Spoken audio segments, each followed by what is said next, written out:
On behalf of the Harvard Institute for International Development and the JFK School, let me welcome you to this forum on the critical subject of growth with equity in Southern Africa. When South Africa became independent and free in 1994, it unleashed a variety of hopes for democracy and economic development throughout the African continent. With a gross domestic product of 118 billion, South Africa's GDP dwarfs its neighbors. It therefore obviously has the potential to be the engine of growth for Southern Africa and for Africa. And of course, Africa, as we know, is the home of some of the most impoverished countries in the world. Tonight, this distinguished panel wants to discuss how best we can maximize and accelerate growth with equity throughout a region where there are pockets of comparative wealth and great poverty, typified in many of the countries, including South Africa, by unemployment rates as high as 50%. How to create jobs is one fundamental question. Another concerns the extent to which each of the countries of the region, from Dar es Salaam on the Indian Ocean to Cape Town on the Atlantic, and from Luanda to Maputo, how each of the countries can help each other grow interdependently. That's another one of the tasks of this forum. So what are the challenges in the region? What are the opportunities? How can the bank, the World Bank, the IMF, bilateral donors, and others help the nations of Southern Africa help themselves? Those are the questions, among others, that I hope we will hear addressed today. Now, I have the great honor to introduce, in the order of their speaking, Dr. Mohsen Saeed Khan, Deputy Director of Research at the International Monetary Fund, who started with the IMF in 1972. He is a graduate of Punjab University and the London School of Economics. The second speaker will be Catherine Marshall, Director for Southern Africa at the World Bank. She has been with the World Bank since 1972, in Africa and in Latin America, and she's a Wellesley graduate and a Princeton graduate. The third speaker will be Regina Brown, Deputy Assistant Secretary of State for Africa, and formerly with the Export-Import Bank and with the Bank of Boston. She's a graduate of the Kennedy School of Government, of Boston University, of Northeastern University, and of Wilson College. The fourth speaker, Dr. Bernard Fenneroff, Deputy Director General of the Reconstruction and Development Program Ministry in the Office of the President of South Africa. Dr. Fenneroff is in charge of much of this important ministry. He's an astrophysicist and an astronomer with a PhD from the University of Cambridge and a first degree from the University of Witwatersrand. And for many years, he was General Secretary of the National Union of Metal and Allied Workers Union in South Africa. And our final speaker will be Professor Jeffrey Sachs, the Galen L. Stone Professor of International Trade at Harvard and the Director of the Harvard Institute for International Development. All of his degrees, as many of you know, are from Harvard. Dr. Khan, if you would like to start, please.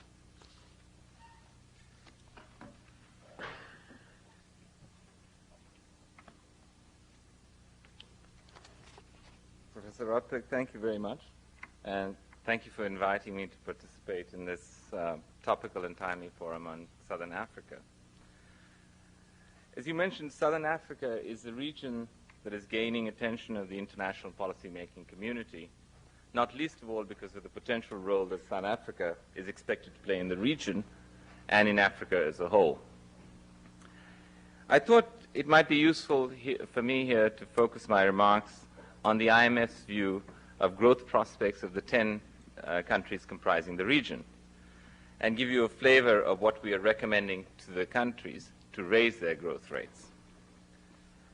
Now, over the past 5 years, say between 91 and 95, the annual average growth performance was relatively strong only in a couple of countries, Lesotho and Mozambique, about 6 to 7%. It was rather modest in Botswana and Namibia, that's between 3 and 4%, and one could say very disappointing in the remaining 6, with negative growth rates in Angola and Zambia, and below 2% in the other 4, Malawi, South Africa, Zambia, and Zimbabwe.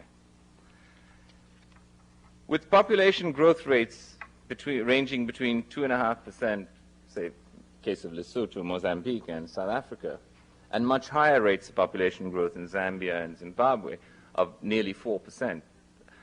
Gains in per capita income have been noticeably high only in Lesotho and to some extent in Mozambique. And per capita incomes, in fact, have declined in 4 countries, Malawi, South Africa, Zambia, and Zimbabwe. Now, the reasons for this recent poor growth performance are varied. Interestingly, however, the main factor has not been the lack of investment or falling investment or low investment. In fact, the main factors, which I'm sure most of you are familiar with, can be listed. There are exogenous shocks, droughts, civil war, terms of trade declines, political instability in several of the countries, macroeconomic instability in at least 4, as examples, Angola, Malawi, Mozambique, and Zimbabwe. Weak competitiveness, low labor productivity, for example, that is often the case where South Africa is concerned. Agricultural sector problems in many countries, Mozambique principally, lack of land tenure, lack of suitable equipment, displacement of labor from the rural sector due to wars. So this is the sort of backdrop against which we're looking at into the future as to what's going to happen with growth rates in the region. Now, looking ahead to the next 5 years, that's between now until the year 2000, and assuming good economic policies, which I will come to later, the forecast that the IMF is making of growth rates for the region range between 2.5% for Swaziland and 10% for Lesotho, with growth rates in the range of 3 to 5% for a majority of the countries. So, while growth rates, therefore, are forecast to pick up for all the countries in the region, the strongest improvements are expected in Angola, Malawi, South Africa, Zambia, and Zimbabwe. There'll be high growth rates as well in Lesotho and Mozambique, and less high, but still significant growth rates in Botswana, Namibia, and Swaziland. But of course, with the per capita growth, on a per capita basis, growth rates are still going to be fairly modest in most of the countries. So I now could come to policies to foster growth in these countries. Now, the IMF has been offering advice to all 10 countries in one form or another. Either it's in the context of formal financial arrangements, and we have such arrangements right now with Lesotho, Malawi, Mozambique, Zimbabwe, and most recently, since December of last year, Zambia. Or through our annual Article 4 consultations, where we visit the country and write an economic report on the country's performance and advise on policies. So what then have we been advising these countries? And I'll just go through briefly, sort of almost like a checklist, and tell you where and which countries we've been saying what. Of course, the business of the IMF, to start with, is stabilization. And so consequently, our principal advice has been in the area of macroeconomic stabilization. It is seen and was seen for these countries as an important element in policies to foster private sector development and investment. The reduction of inflation was critically important in the cases of Angola, Malawi, Mozambique, and Zambia. And basically, stabilization policies in these countries focused on reductions in the fiscal deficit or greater fiscal restraint. In fact, for Angola, Botswana, and 4 countries, including South Africa, that has been the principal advice. On the government expenditure side, when you look beyond the sort of overall fiscal deficit, policy advice has included savings on military outlays, Angola and Mozambique being the 2 examples, subsidy elimination, improved expenditure controls, restraints on public sector wage awards and the acceleration of civil service reforms, improved cost recovery in public services and utilities, and changing the structure of public expenditures to provide for larger allocations for basic social services and social safety nets. That's been an explicit part of our advice in countries like Angola, Lesotho, Malawi, Mozambique, Namibia, and Zambia. Now, on the other side of the balance sheet, that's government revenue. We have also been trying to push hard to broaden the revenue base in countries like Lesotho and Namibia, improve tax collection and administration, and increase reliance on domestic taxes rather than foreign or taxes on trade, such as the example there is the introduction of the VAT in Zambia. Moving on from macro stabilization and fiscal policy, we have been offering advice on labor market issues, the need to upgrade educational and vocational training facilities for the unemployed. This has been part of our programs with Lesotho and Zambia and part of our advice to South Africa. And the reform of wage floor mechanisms, which I'm sure the speakers here will talk about, in South Africa. To enhance external competitiveness and opening up of the economy, which is another area where we have been pushing, the IMF has stressed liberalization of trade and exchange restrictions and pushed for also a market-based determination of the exchange rate or depreciation of the exchange rate to a competitive level. This, in the latter case, we offered this advice in Malawi, in Mozambique, in South Africa, Zambia, and Zimbabwe. Advice on financial reforms has covered improvements in open market operations, restructuring and privatization of banks, strengthening bank supervision and regulatory systems, and improvements in financial legislation to support investment and agricultural credit facilities.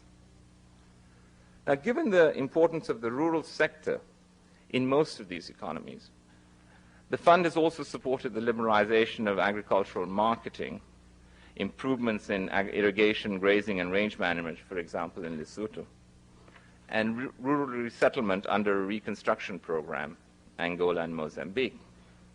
In general, I should add, in these areas, the fund does not have principal expertise or does not take the lead and is guided by the work of the World Bank and other donors.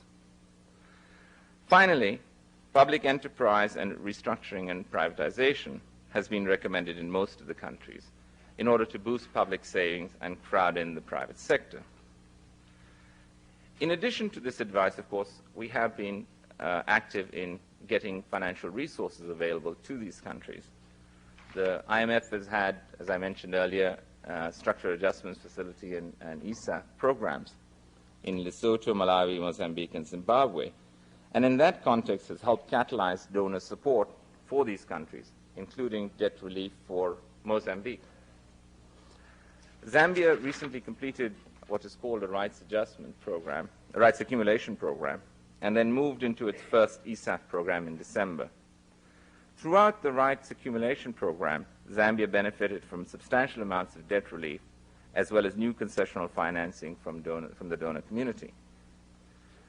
Now, it should be mentioned that in the context of supply of financial resources or external financial resources, that there are 3 countries in the region with severe debt problems: Angola, Mozambique, and Zambia. In these countries, innovative solutions to their debt problems will be necessary, and discussions, in fact, on what these solutions could be are going on right now in the international policy-making community, including the IMF and the World Bank. So, in summary then, I just have 4 points to make. First of all, just recapping, growth rates in Southern Africa are expected to show some improvement in the coming years. Second, but as I have pointed out, they're going to still be relatively modest, particularly if you factor in population growth rates. So per capita incomes are not going to increase substantially. The challenge for these countries, and of course for their advisors, including ourselves in the IMF and the World Bank, etc., is how to raise growth rates further at a time when donor support for not only Africa but for developing countries, but in particular for Africa, is weakening. I think that at this point, I don't have the answers, but perhaps the other panelists will. Thank you very much. Thank you.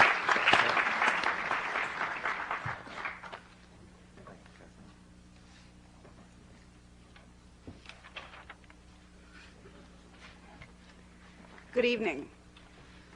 I start with the premise, as does the World Bank, that one of the great challenges facing mankind as we approach the end of the century is the development of Africa, where you have not only some of the most abject poverty in the world, but also the prospect, without change and without success, of even greater numbers of people in poverty as we look forward. And the conviction that we need to mobilize the intellectual as well as the financial forces of the Africans, but also of their supporters, is very central to our basic approach. In talking about this, I wanted first to touch a little bit on the panorama in Southern Africa as we see it, and then secondly, to try to grapple with the topic of this presentation, which is growth with equity, which could be growth or equity, equity with growth. There are some very basic and complex issues that come with those words. So first, in terms of the panorama, Southern Africa is an exciting time in its history. There is a very dynamic situation. It's fast changing. There's an extraordinary variety of situations. At the most basic level, you go from Mozambique, which may be the poorest country in the world with a recorded per capita income of $80 per capita, to South Africa, which awes any visitor, who, particularly one coming from other parts of Africa, with the extraordinary development of its infrastructure and the palpable potential of that country, and the outstanding, the excitement of the miracle of its transition and what it stands to offer in to the other parts of the region. So there is more hope in Southern Africa than there has been in decades. There is much success. In fact, it is certainly our diagnosis that from 10 to 15 years ago, there's been an extraordinary amount of progress at the macro level, which I'll return to in a minute, but also at the micro level. And one of the conundrums about looking at Africa is the degree to which the successes are so rarely publicized and so rarely celebrated. But we see clearly many disappointments, but we also see many heroic efforts by individuals, by institutions, and many important nuclei and bases to look with hope to the future for growth with equity. It is a very complex region, though, and the political transition which has swept the area is very dramatic evidence to that. We're in a very different situation than some years ago, where development was linked to fiat. The explosion of non-governmental organizations, the appreciation of the role of civic society, all of these paint a completely different operating picture and clearly make policy much more complex. The debt problems have attracted enormous attention, as have some of the basic issues of governance and human rights. I wanted to turn to the issue of growth and then try to make the link with equity. There is a very clear consensus that growth is necessary, that if you don't have economic growth, clearly there will not be more to redistribute, that you will have stagnation, etc. But the picture at the moment is that we have come to view 3 to 4% growth as pretty good. But when you're looking at population growth rates, which are still among the highest in recorded human history, you need to remember that those kinds of growth rates may lead to a doubling of per capita income in 70 years, which I think we would all agree is politically, if not as well as morally, unacceptable. And so the current thinking is focusing very much on trying to look to much higher growth rates. This comes at a time when there is much more consensus than there has been around what constitutes a basis for growth.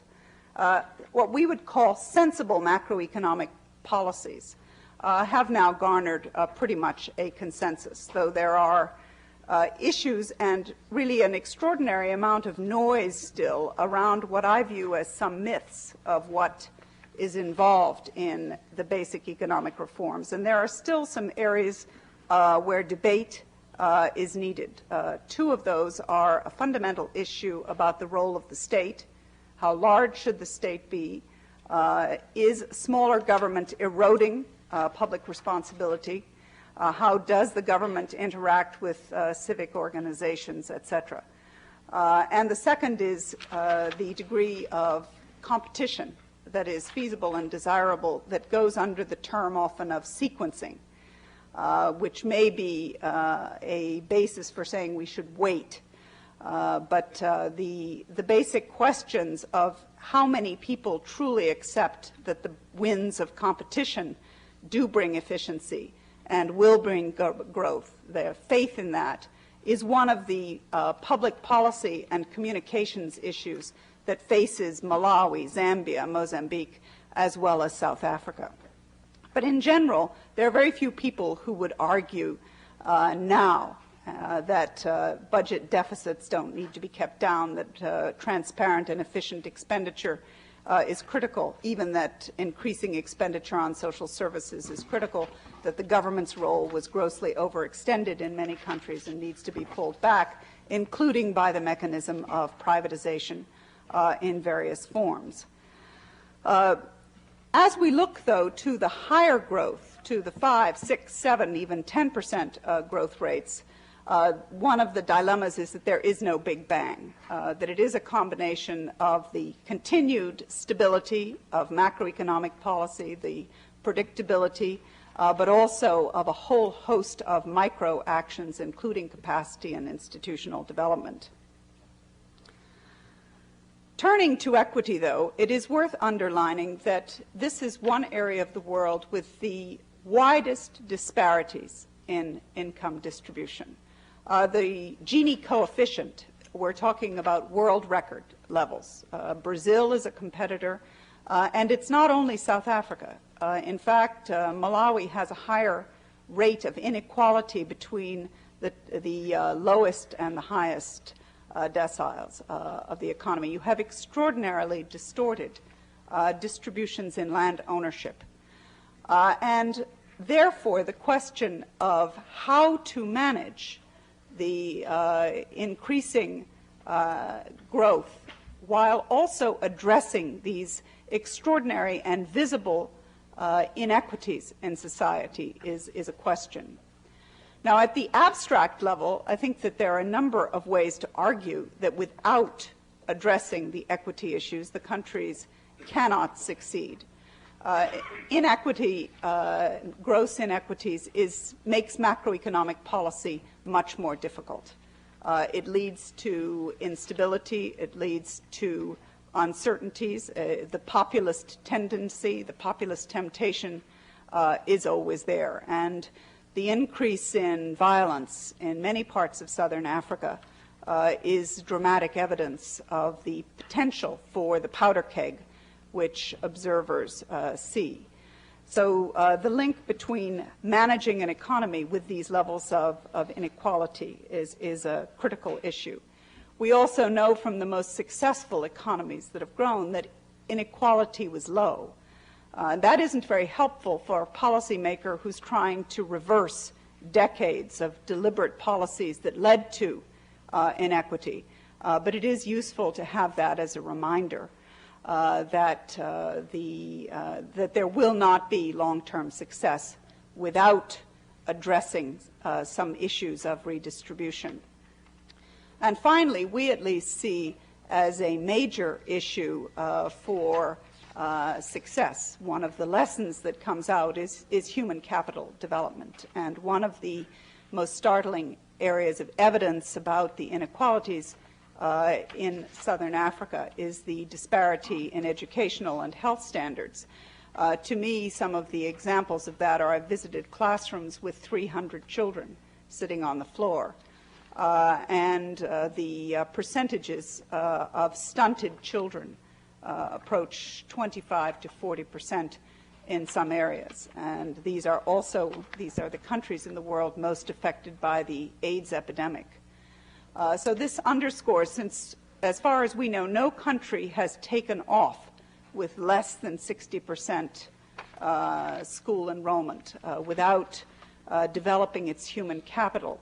For many of the countries in this region, extraordinary investments in human capital and in health and education are an absolute prerequisite for growth and development in the next century. We also see land reform as a critical issue, and this is one which has proved very stubborn in southern Africa. The Zimbabwe experience has been painfully slow. Malawi, in fact, increased its inequalities in income distribution, and the South African challenge is an enormous one. Interestingly, the South African challenge, I think, may be one of the greatest in the world because in many respects there is not even a recognition of the validity of smallholder agriculture, very few models in many people's minds because of the patterns of agriculture and the lack of investment in extension or research in smallholder agricultural development.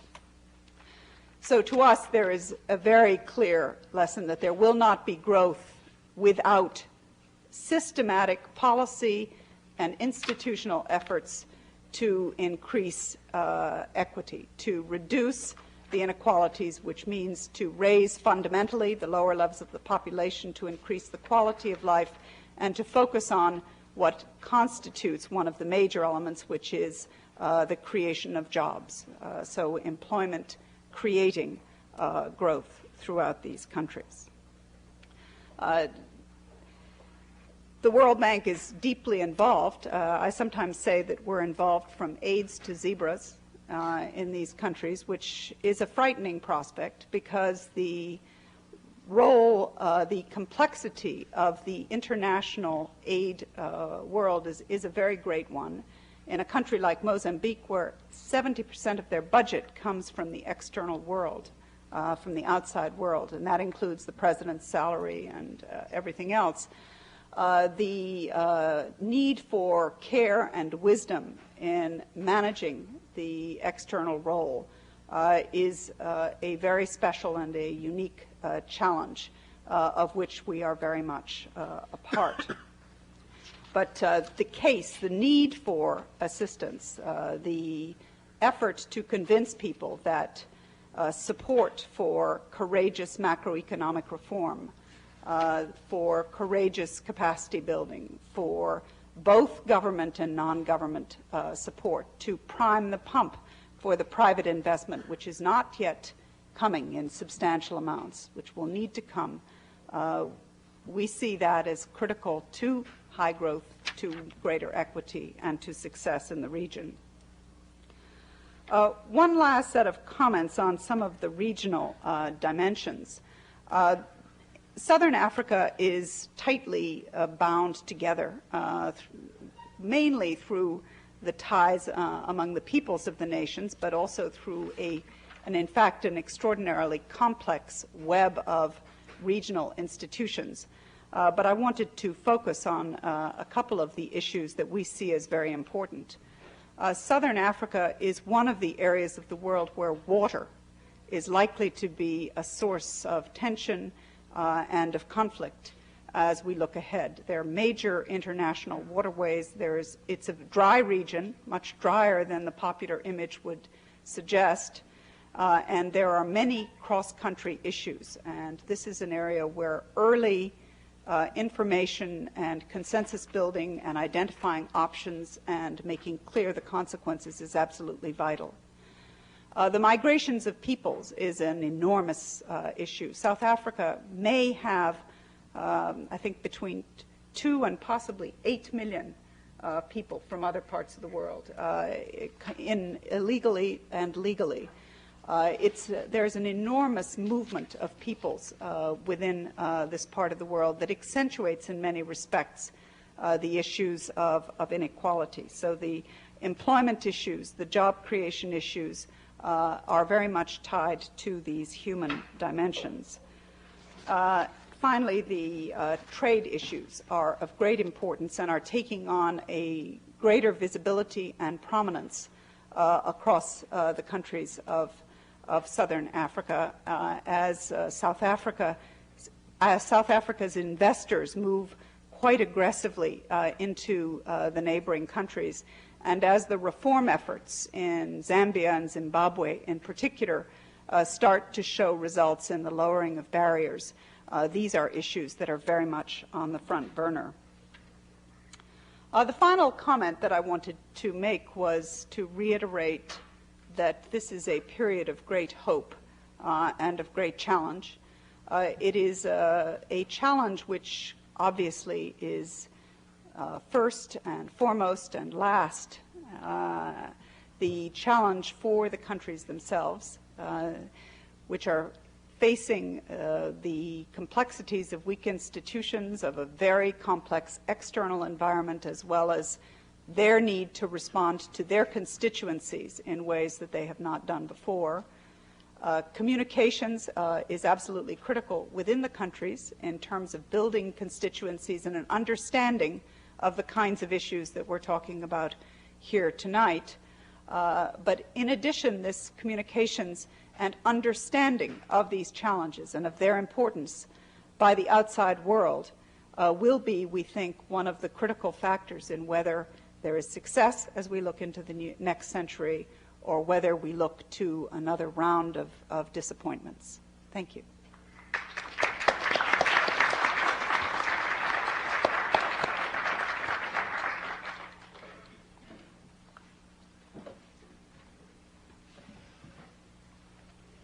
Well, we've heard some of the economic discussions. I'm going to really kind of skew my remarks toward democracy and political issues.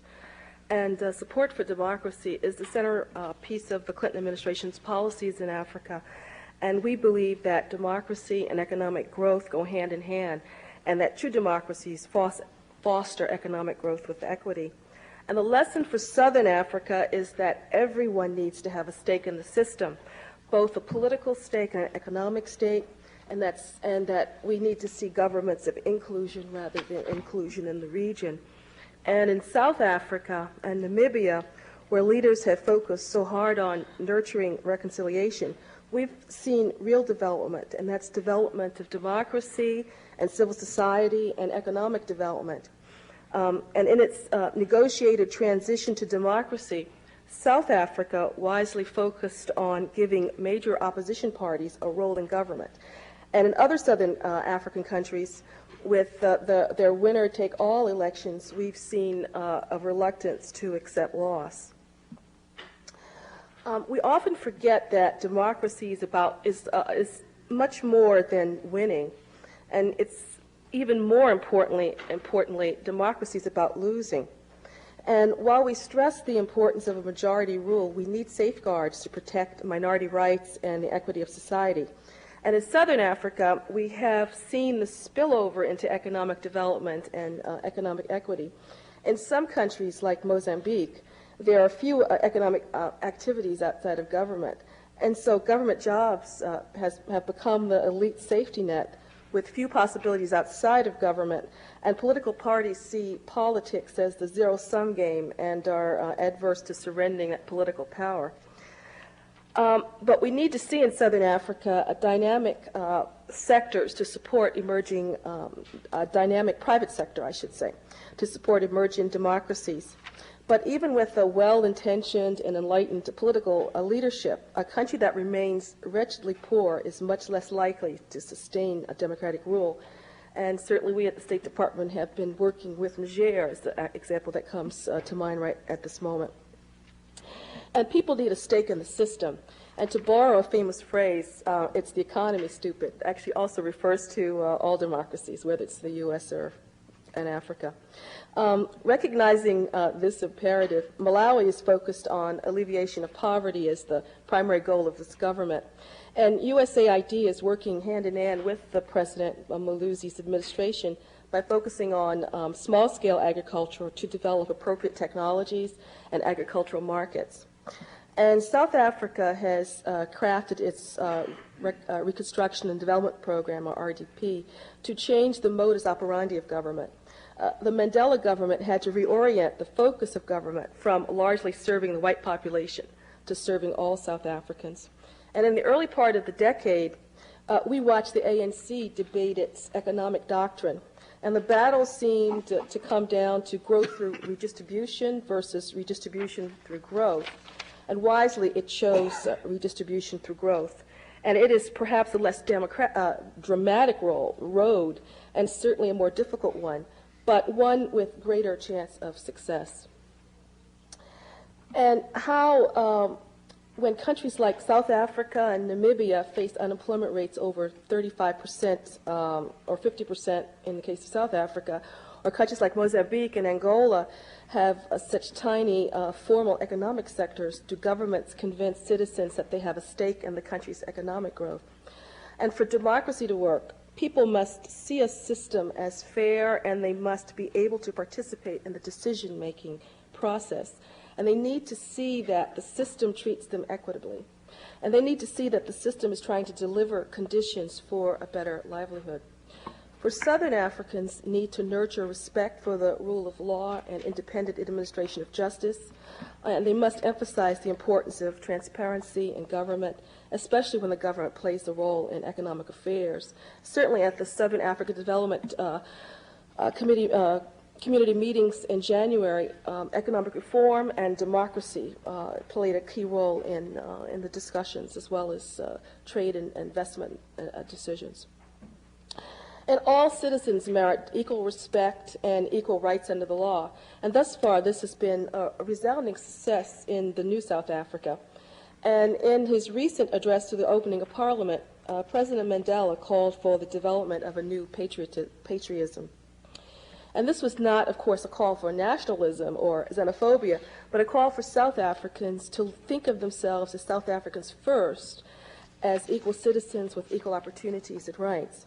And conversely, as we have seen with tragic results across the globe, democracy tends to break down or never gets off the ground when voter allegiance is excessively based on ethnic or clan or religious or regional loyalties rather than choice of parties or candidates for their proposed programs and policies. So how do we foster equity? Education is key to economic growth and political development. And for Southern Africa to grow, it will need to invest in its greatest resource, its people. And educated populations, strong civil society, are more productive and more active in their communities, more entrepreneurial, and truly represent the foundation of democratic societies. And again, I cite Malawi's President Maluzi, who recognized this, and he made free primary education one of his administration's first priorities. And this has made a remarkable difference, especially for Malawi's girls. And gender equity is a crucial test for Southern African countries. And Malawi's made a courageous decision that its girls will play a leading role in creating a wealthier society. By the age of 8 or 9, boys outnumber girls in the schools by 3 to 1. And by keeping girls in school in Malawi, AID's programs have recognized that that girls become women who are also critical actors in families and communities and economic systems. And even the SADC, or Southern African Development Community Communique of February 1st, 1996, recognizes the important role of women in agriculture, and this is, I think, the first time that's occurred. South Africa's interim constitution recognizes equality of the sexes, even though it challenges some traditional laws, and in fact 40% of the parliament are women.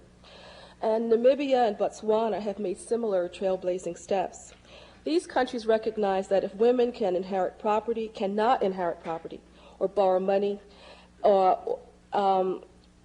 these countries are losing a pool of entrepreneurial talent, and women are automatically shut out of the economy. And I was shocked during my very first visit to Southern Africa back in 1989 by the lack of women entrepreneurs. I'd spent most of my experience had been in West and Central Africa. And access to technology will be another great equalizer. Even the most heavily fortified borders cannot keep out the radio or television, and eventually the interactive influences of telefax and email. And in a few days, AID and the Vice President Gore's office will announce a new Leland initiative to bring internet to Africa. And some technologies may be forbiddingly expensive at the moment, but radio certainly is available. And a free press is crucial to developing political and economic equity. And the press needs to cry out when a well-connected political crony is given a sweetheart deal. And the press must call to task the political leaders who are pandering to decisiveness or divisiveness. Democracy depends on the effectiveness of institutions such as non-political police force, flourishing non-governmental organizations, and civilian control of the military. And also NGOs are critical, played a critical role in Southern Africa's drive for equity. And in Zimbabwe, I've seen local organizations come together to profit from and protect the country's famous fauna. And in South Africa, I've been overwhelmed by the number of interest groups participating in the governmental process. And they've kept the government of national unity accountable to its constituency and caused the GNU to reassess its positions on numerous issues.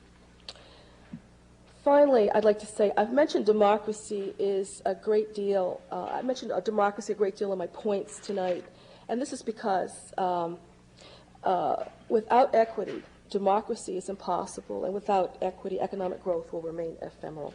Thank you.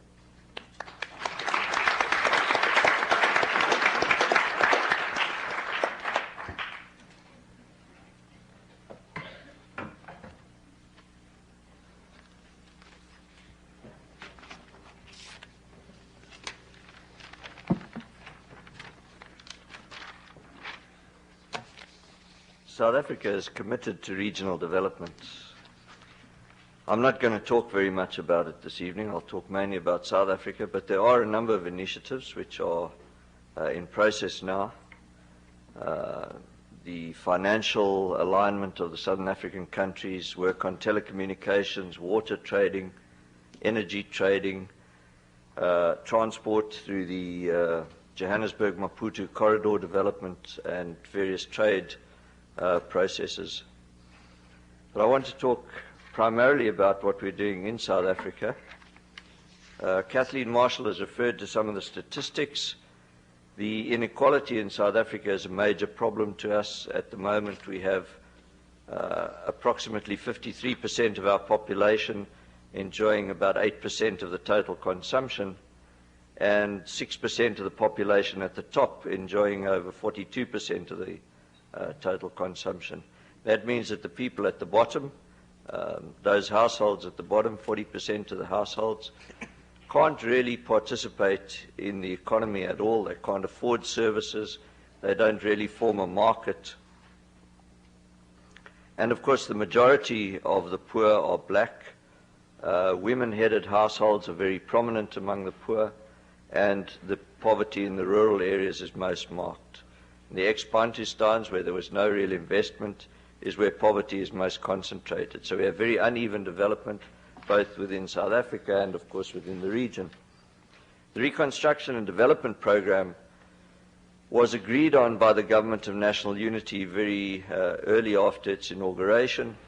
As an agreed program, it is a national vision, and has been very important in starting to build national unity. It's meant that we're all more or less going in the same direction, and in a highly divided society like ours, that's been very important because it's allowed us to make some difficult decisions.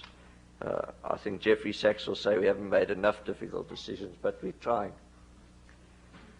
The Reconstruction and Development Program prioritized the provision of basic services to people, investment in our human capital, building our economy, making our society transparent, democratic, and accountable, and then looking at the things that we have to do to achieve all of this.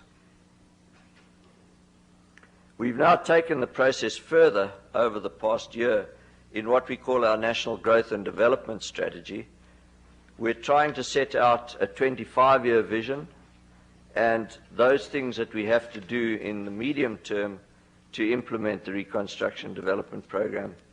The process is being headed by the Office of the President and Deputy President Mbeki, and is being run through what we call the Intergovernment Forum, which brings together the National Cabinet with the premiers of the 9 provinces. The growth path, which has already been mentioned by speakers, is one where we're looking at combining development and growth. Growth is clearly important to make resources available for development. We believe that development also stimulates growth and can play a major role in stimulating growth. We have a very difficult situation in that the compromises that were necessary to achieve our interim constitution led to 3 strong tiers of government, all of which have powers which are somewhat unclear at this point and which give rise to some potential conflicts. One of the key things that we're trying to do in the growth and development strategy is to ensure that the departments of government, the national departments of government, are all moving in the same direction, that we have common goals, we have common targets, and we have common strategies.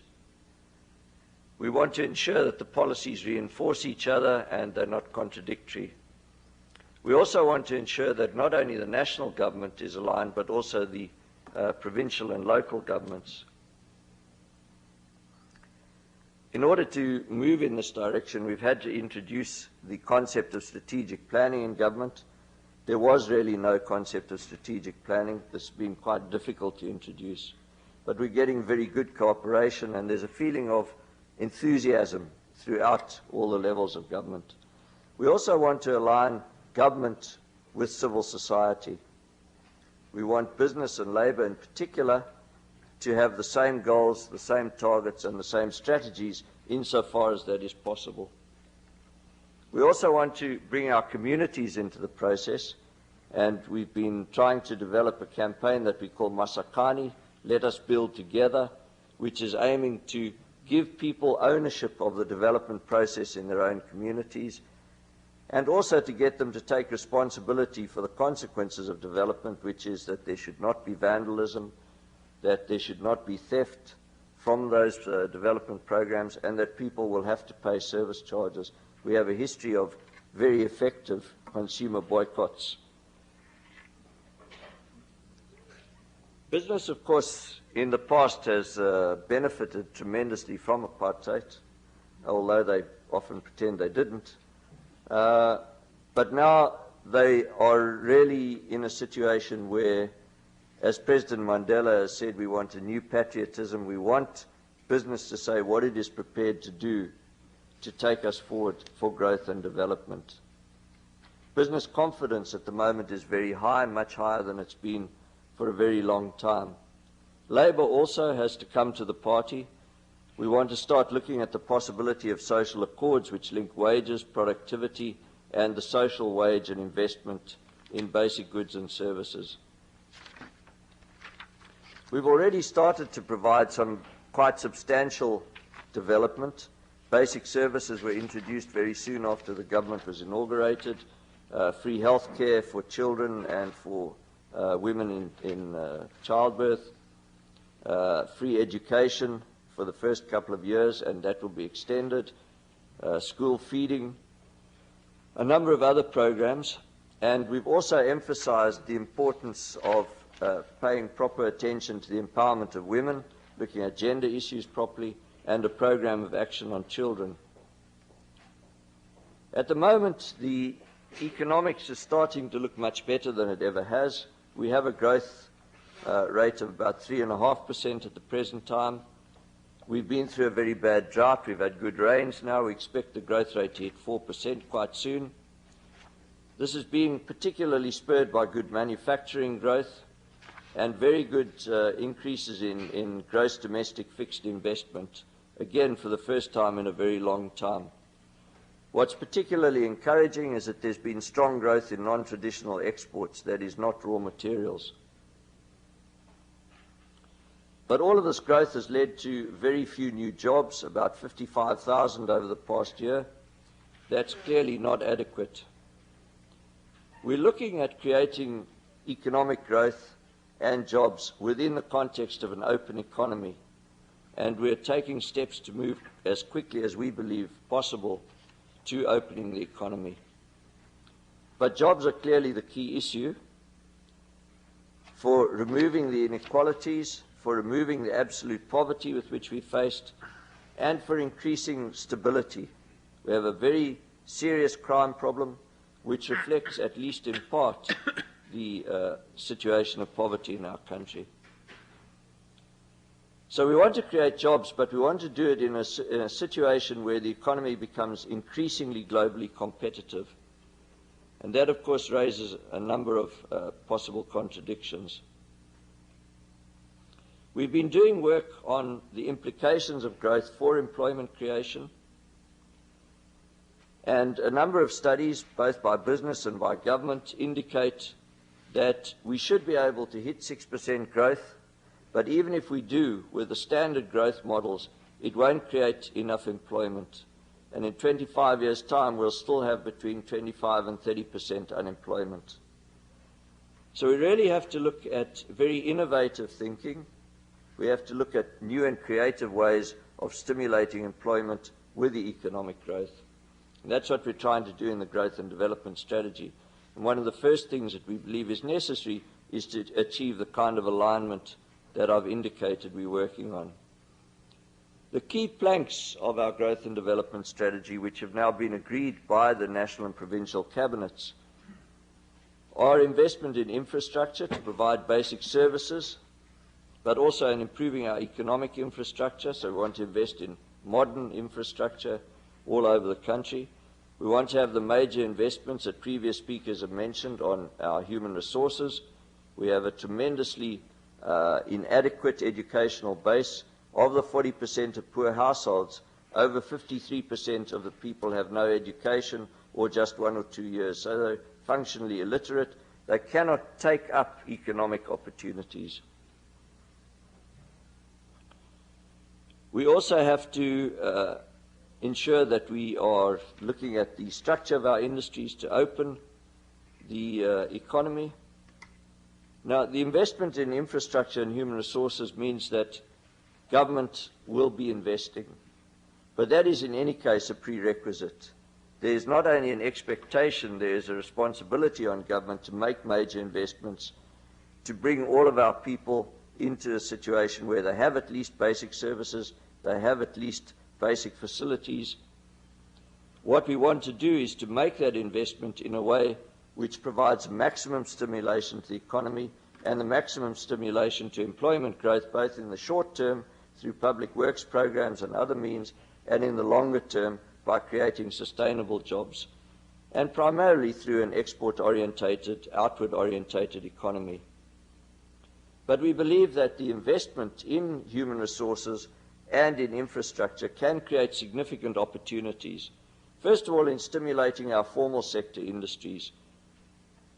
In a number of ways, by providing modern infrastructure, we will enable industries to be more competitive globally, also provide significant markets to them if they can compete for the provision of materials to construct the infrastructure. We also expect them, by taking leading-edge technology, to create new products for the infrastructure investments. We believe those new products can be export competitive, and we have some very good examples of that in our industries already. Provision of significant informal sector opportunities through providing people with infrastructure and with skills. It provides people the opportunity to start doing things which they haven't been able to without infrastructure. So the four major issues, I beg your pardon: infrastructure investment, human resource investment, linking that to industrial restructuring. We have to do a significant amount of public service transformation. Government is very inefficient, very ineffective in many ways, has a lot of very bad habits, I think worse than most perhaps. We're looking at making government much more efficient, much more effective in the way it does things. That will involve a fairly significant downsizing of the civil service, which will be very painful, particularly because a lot of the downsizing will occur in areas that are already very poverty-stricken. A range of other things are happening as well. There's a large-scale land reform program. We have a very bad crime problem, primarily crimes of violence, white-collar crime, and police corruption, and our national crime prevention strategy is coming on stream in the next month. We're looking at restructuring the social security provisions and a range of enabling policies, a national qualifications framework, a national training system, a labour market commission which will be reporting soon, science and technology development, urban and rural development strategies are under public discussion. So we're really looking at coordinating a range of macro policies, sectoral policies, and micro reform policies. We're using the budget to drive a lot of this. The principles that we've been following are to reduce the deficit as rapidly as possible, to decrease government consumption and increase government investment.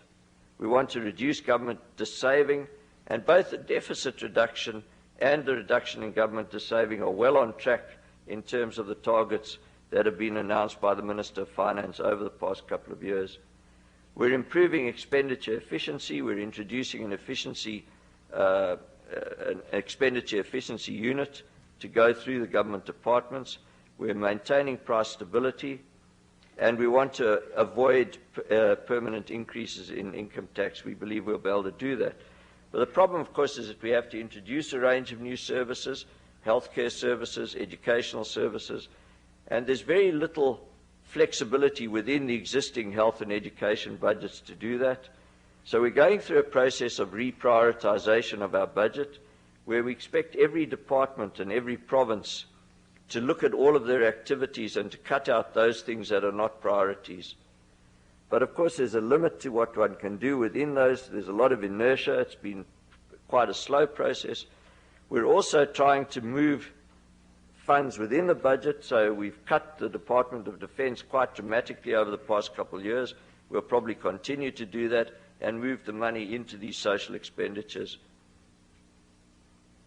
But it's fairly clear that no matter what we do with the budget, we cannot achieve the kind of investments that we require. Our studies with the World Bank on municipal infrastructure indicate that we require over 60 billion rand over the next 10 years just to give people a fairly basic level of municipal services. We estimate that we'd probably have of the order of 10 billion rand available from the budget for that. So it means that we have to work in partnership with private sector investors. And we're moving towards a major conference at the end of this month, which will sum up a lot of work we've done with the private sector, looking for mechanisms to bring private sector investors into that partnership.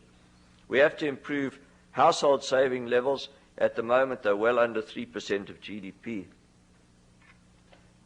We're also restructuring the development finance institutions. We've taken a very strict position on grant aid, foreign grant aid. We've insisted it must go through the budget, must be matched to our own programs, so that we can control recurrent expenditure that arises. We're looking at debt management programs. We're looking at the cash management of the public enterprises and so on. So we believe that we have a viable program.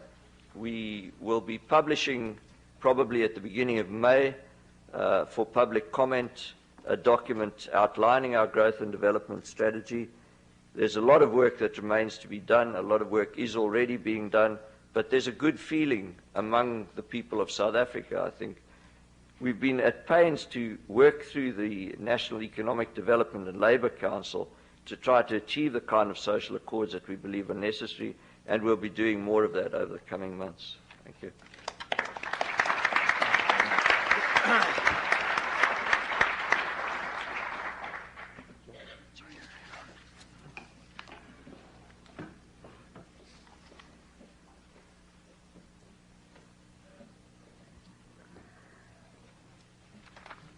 Let me start by welcoming everybody again, especially our distinguished panel.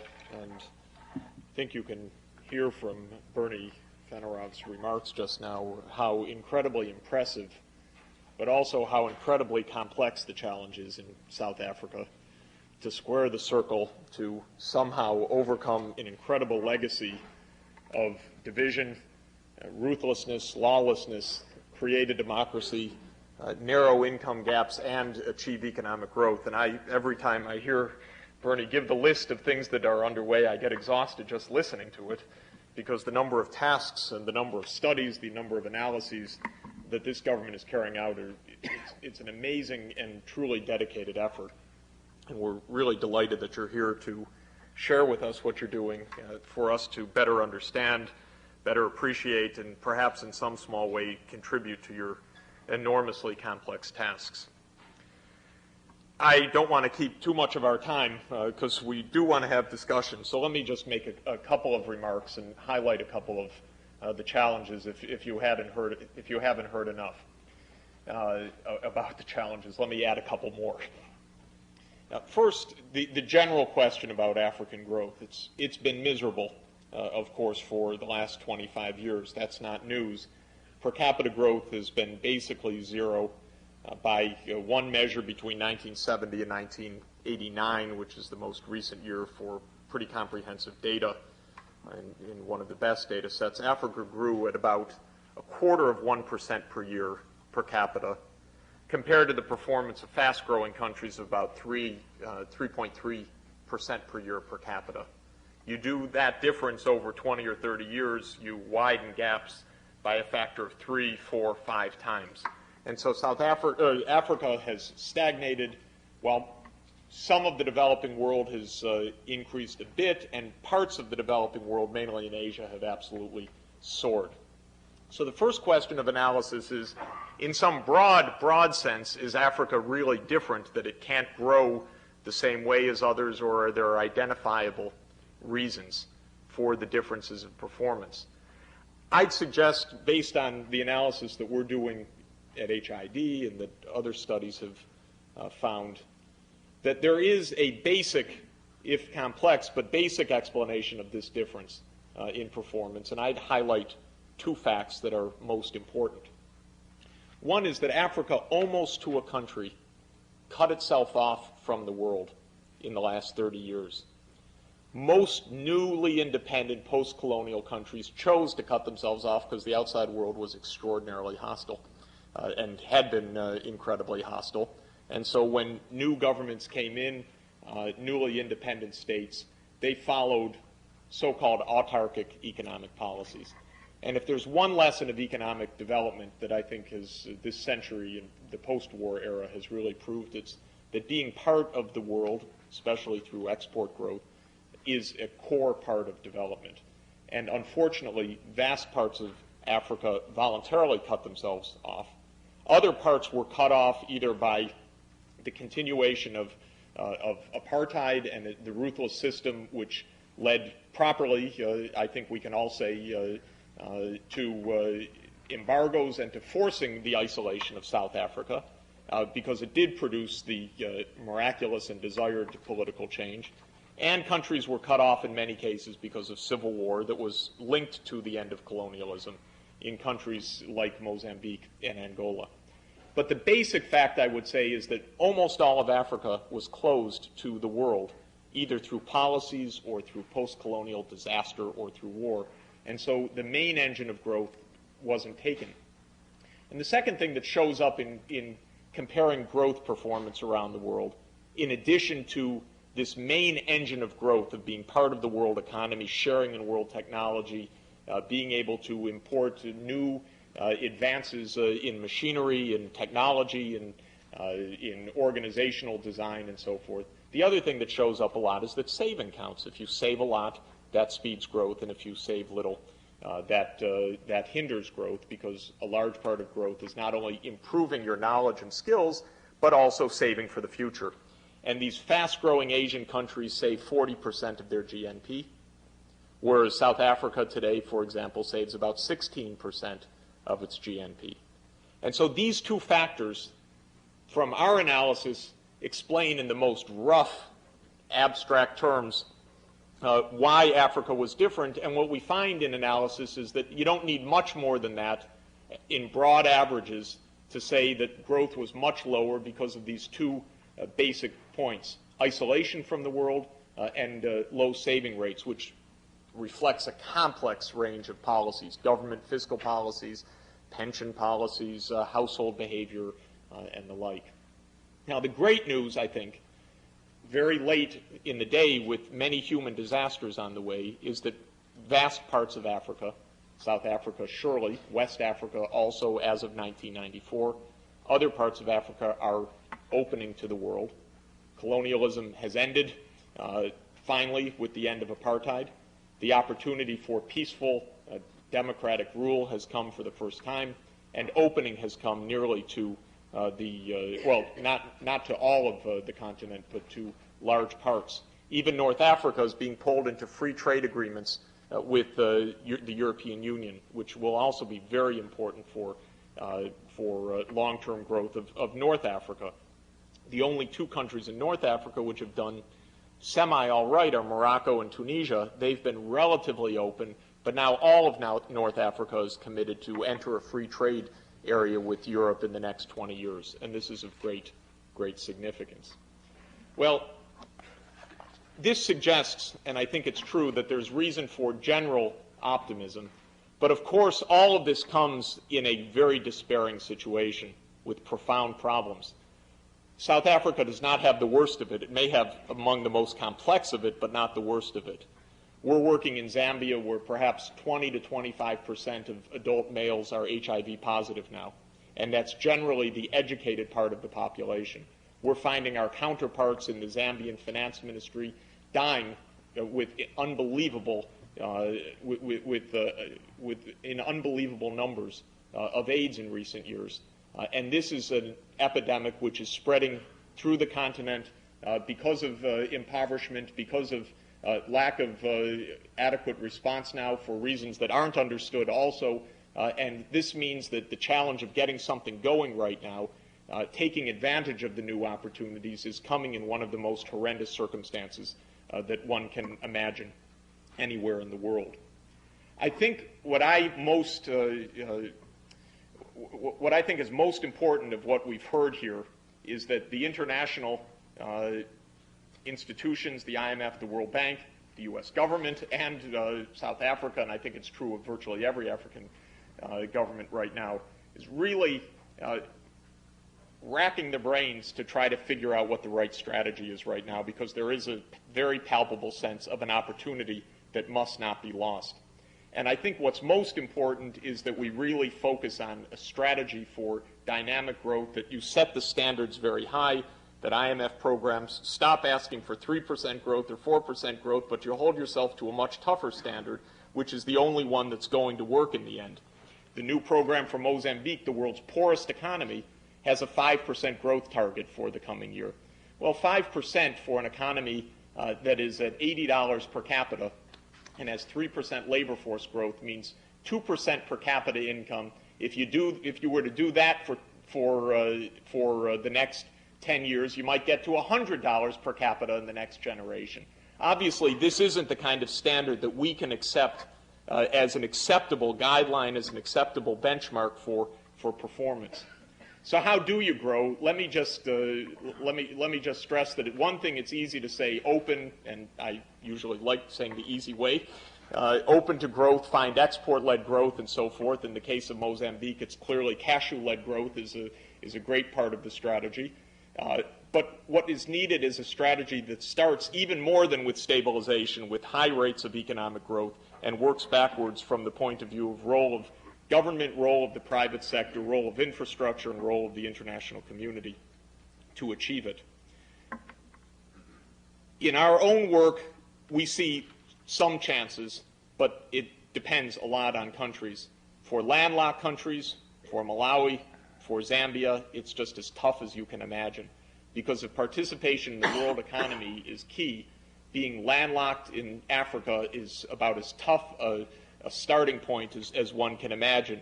And if you think around the world of landlocked countries, you can't think of too many success stories except Switzerland, which is landlocked in the center of the world's richest market, but virtually everyone else, whether you're Burundi, Rwanda, Malawi, Zambia, Central African Republic, Mali, Chad, Burkina Faso, Bolivia, Paraguay, to Bhutan and Afghanistan. This is very tough right now. So there's about a third of the continent where no one has good answers at all in Africa. You have about 170 million people living in landlocked regions, which really are physically cut off from world markets, and it's going to be extraordinarily difficult. We have to think even harder and even harder and even harder again, because this is the worst human conditions that you can find in the planet. What about South Africa? Obviously, South Africa has vast advantages over all the rest of Africa. Because first, it's not landlocked. It's got wonderful ports, wonderful resources, wonderful human resources, infrastructure that's been built up, and so forth. The problem is mostly how to manage the legacy of apartheid, which is a deeply cruel and complex legacy, not so much how to grow per se, because South Africa has what it takes to grow.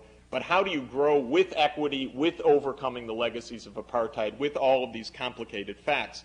And the problem is that there are many log jams, and they're very paradoxical. The first paradox is that the real way to grow is to have a market economy.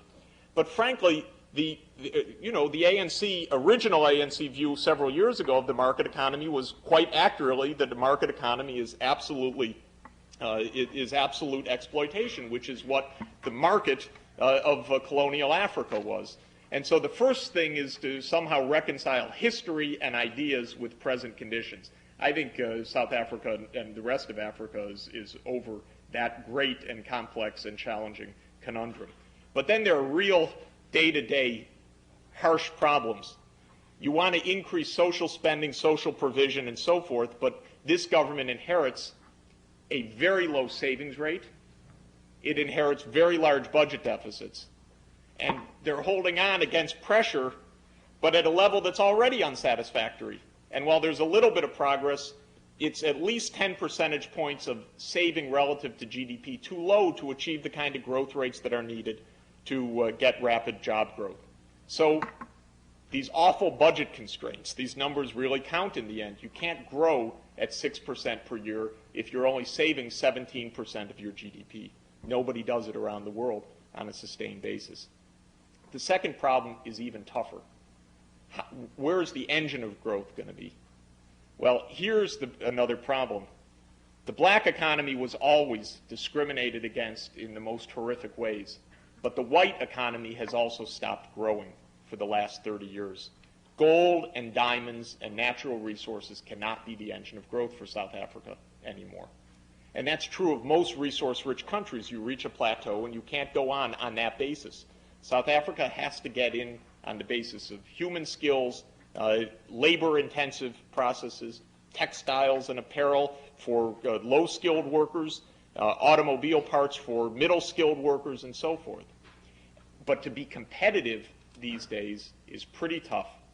And here's the second conundrum that the government knows very well, which is that, ironically, understandably, and I'll just put it up as the conundrum, the newly legalized black South African trade unions, which were in the forefront of democracy, which were vital in the democratization, defend very high wages for their workers, as good trade unions do. And in the new South Africa, what they decide basically gets extended throughout the economy under the kind of corporatist labor relations that South Africa inherited and has continued to adopt. And so you get an irony that South Africa needs low-wage jobs, which sounds horrible, but you need it to compete as the starting level for growth, and yet the main politics is a high-wage strategy by the main backing constituency of the government. Well, I'm also, like all the other speakers, not going to give you the answer to how one manages that. I just want to highlight the complexities. The general point is clear. South Africa needs new export-led growth. It needs to be competitive internationally. It can't do it on gold and diamonds. It has to compete with all these fast-growing, lower-wage countries in Asia where the skills are at least comparable and the wage is much lower. And the question is, how in this complex political constellation is South Africa going to manage that? And that's what really has to be figured out. Thank you.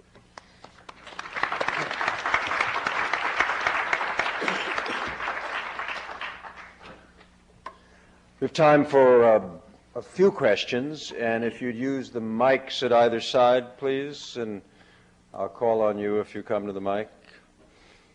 Yes. Yeah, I wanted to raise... If you'd identify yourself, sure. too, it's helpful. My name is David Gartner. I'm a graduate student at MIT. I wanted to raise two other challenges that were implied but wanted to draw them out, and one for Mr. Sachs, one for Mr. Fenneroff. For Mr. Fenneroff, it seems that there's a real challenge, and you hinted at this when you talked about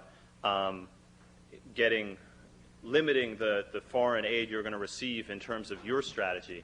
It seems that there's a real challenge in this moment when one idea of development, the neoliberal development model, is so hegemonic to develop strategies that actually promote high-wage development and take seriously social dislocation. So I'm curious, particularly in the context of GATT, an open trading regime which all estimates say are leave Africa worse off relative to the rest of the world, how you're seeking to go about doing that. And for Mr. Sachs, the second challenge, it seems, is that in the context of a transition to democracy, democracy raises all sorts of aspirations, as it rightly should, for greater equity, and that was raised by other people. Clearly, though, the sort of development model that you proposed for Poland, for example, is imposed in a non-democratic way, which thereby undermines democratic institutions, and furthermore doesn't leave space for dealing with the social dislocation of those kinds of stabilization policies. And we see now in Poland, which was a great democratic transition of some time ago, the communists have won again. So I'm curious what lessons you take away from that experience as we look at the South African transition to democracy. Do you want to have both of you a brief response to this? Bernie, do you want to start? Sure. On the question of the reduction of tariffs, the timetable has been set out. It's not a big bang timetable. It's a phasing down. The trade union movement is generally of the view that it's too fast. I think that's probably not correct. Government has been quite strict on saying that we will phase things down. But at the same time, we've also made it clear that there's a need to look at industrial strategies in some of the key industries. Agriculture is one, motor industry, textile industry, and so on. And we are in the process of negotiating supply-side measures through the National Economic Development Labour Council, which we believe will assist the restructuring of those industries. It is likely that there will be job losses in some industries. There have already been job losses in the textile industry. We believe that we will be able to either retain jobs in many of the other industries or extend jobs in the formal sector. As far as the development assistance is concerned, we have insisted that the development programs should work through programs identified as priorities by the Reconstruction Development Program. And we've programmed all of the aid into our priority projects to do that. Oddly enough, at this point in time, our problem is not to get money, it's to spend money.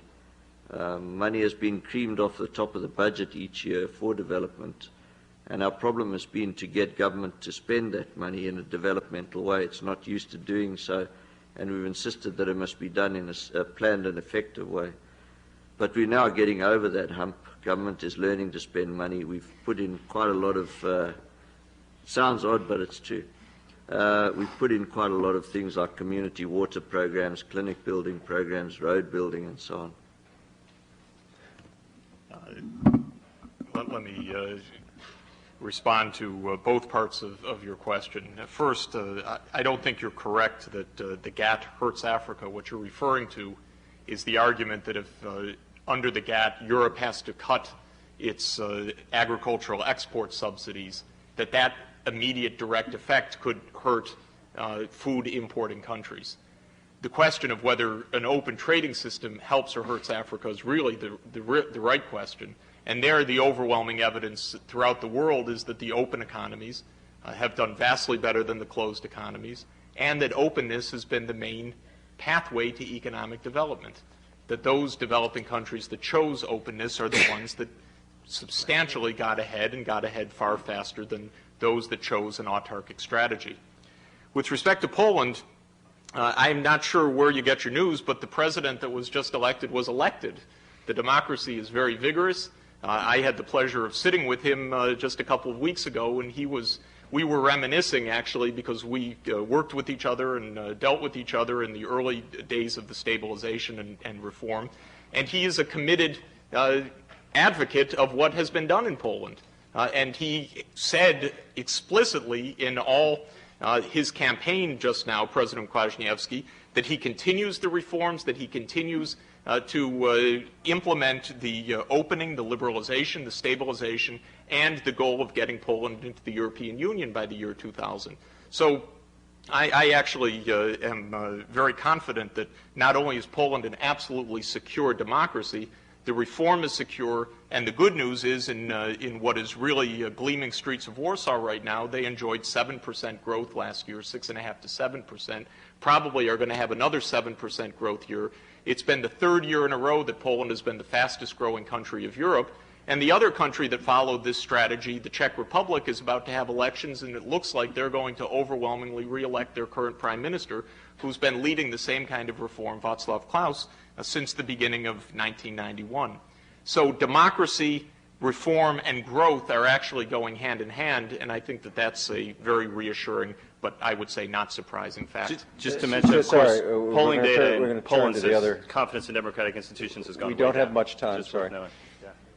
Question here. Good evening. You can keep it short. Sure. My name is Nyarako Ongeri. I'm in the business school. I have a question for Mr. Khan. A lot of the policies that you mentioned in terms of government expenditure reform and revenue reform, I think most reasonable people would agree those are policies that should be pursued by certain governments. I think the reality, though, is that there's a lot of political resistance that you get to such policies, especially when you start talking about agricultural subsidy reform. And a lot of your political partners in this process lose credibility very fast, resulting in, the viability of a lot of the IMF programs have a very short lifespan. I'm interested in the actual kind of political considerations that go into your economic decision-making process, since I'm sure the IMF doesn't make economic policy, decisions in a vacuum. How much you actually consider political considerations in particular countries, and how much you actually co-opt your partners in particular countries in coming into these particular, policy decisions. Dr. Khan. Well, no, we don't, you're right, design our policies in a vacuum. The problem, of course, is from our point of view, that in these politically sensitive decisions that involve, if you like, relative price changes or micro decisions, these are largely in the hands of the government. And what happens really is that overall budget constraints, etc., are agreed with the IMF. The actual working out internally of how this is going to be achieved, for example, the fiscal deficit reduction, how it's going to be done, etc., is largely a government decision. Now, we can advise on various aspects that have worked in other countries or that make a lot of sense in this country. But when it comes down to it, it is actually the government that decides where, in fact, the cuts should come. The big example, which is currently being talked about, certainly in Angola and Mozambique, but in a lot of other countries, is cuts in military spending. We have actually had cases where governments have asked for, or our counterparts have asked for conditions to be placed on military spending, i.e. that the IMF should insist on cuts. In fact, that is not something we can do, and we don't do. And the reason is what you said. Basically, there is often in these policies not a complete political consensus. And our dealings, I mean, it's very true in Africa, it's very true in a number of countries. Our counterparts are the Ministry of Finance and the central bank. And in fact, convincing them is not enough. But the job then is for them to convince the rest of their colleagues and the rest of the political players in the system rather than ours.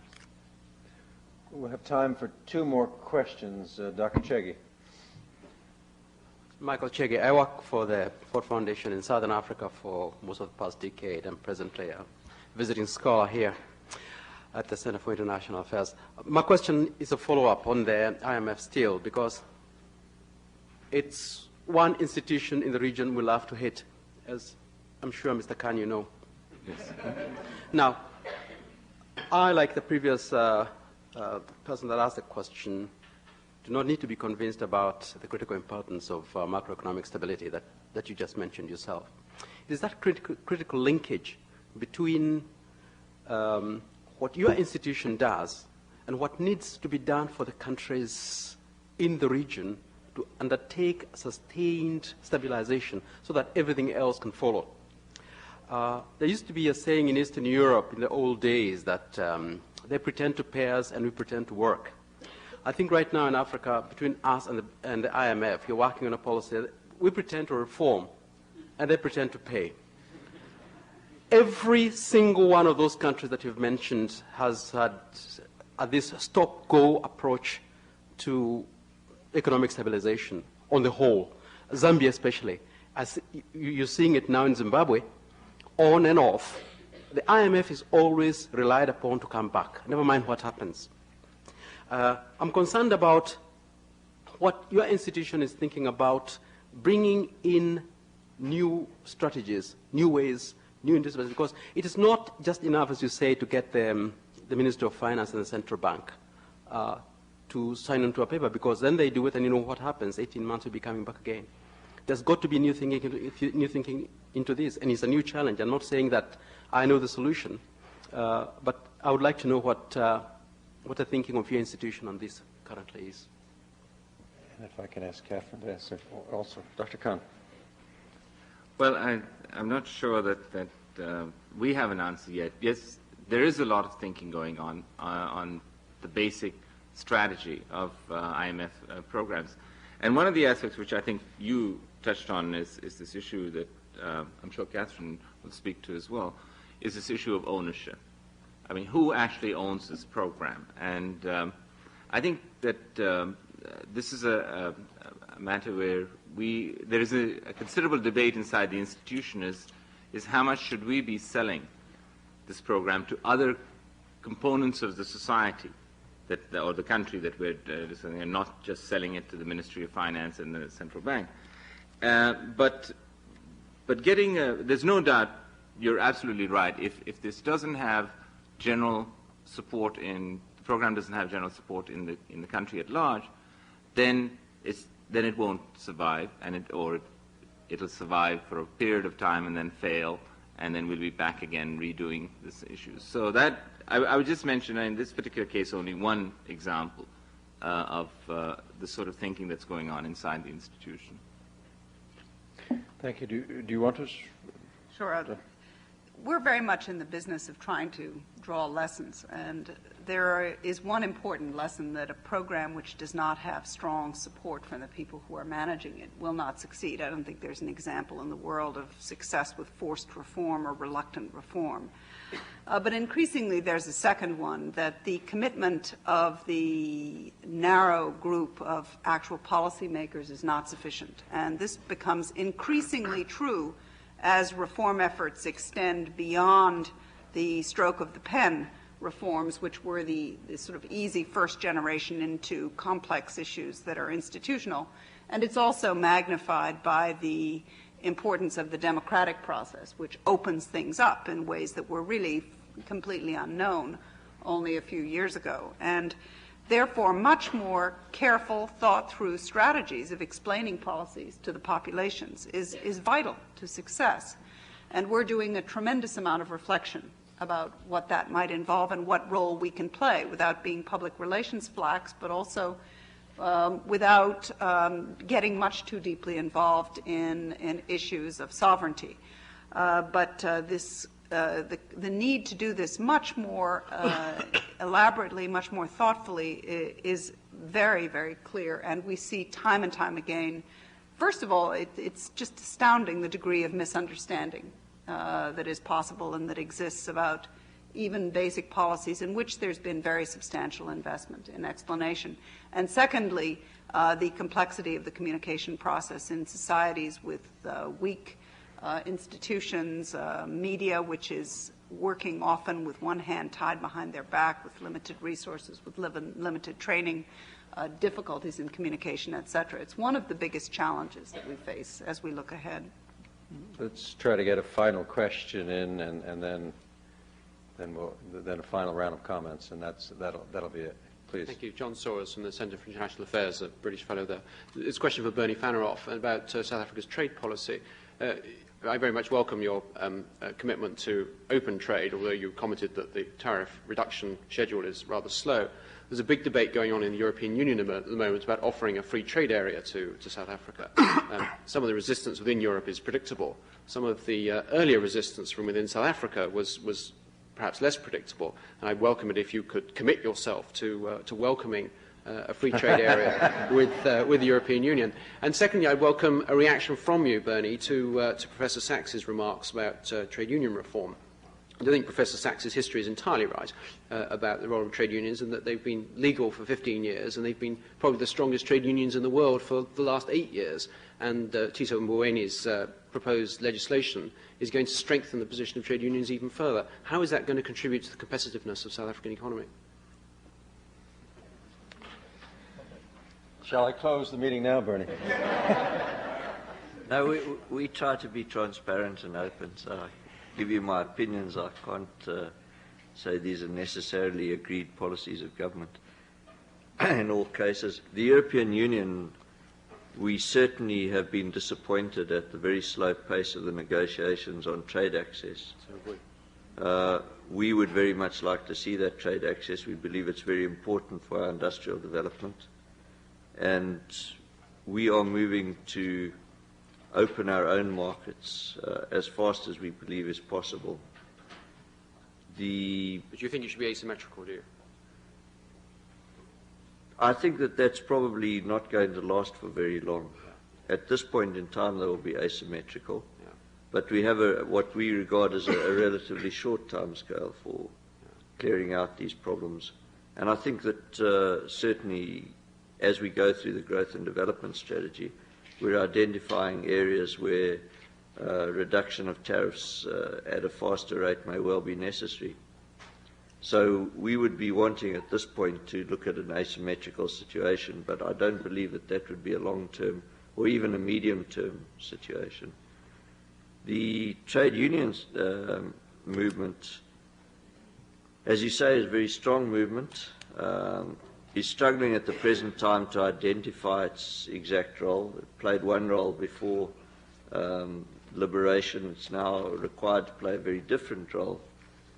But there's no doubt in our minds that the corporatist way in which we're moving forward is correct. We have to take people with us, and we believe that it is possible through combining a range of measures to ensure that our industries do become competitive. The trade union movement has committed itself to those things, and in our discussions in the Economic Development and Labour Council, certainly the leadership of the trade union movement has indicated that provided government can demonstrate that it has a public investment program which will lead to services being provided, that will ensure that housing is provided, that will provide people with infrastructure, that once those things are clear and on the table, then the trade union movement is prepared to make compromises which are necessary to ensure economic growth.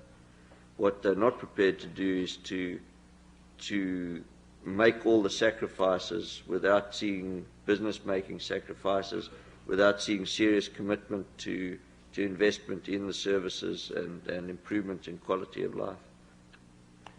Thank you, and thank all the panelists on behalf of all of us here. We appreciate the discussion and the beginning of the growth with equity in Southern Africa. Thank you.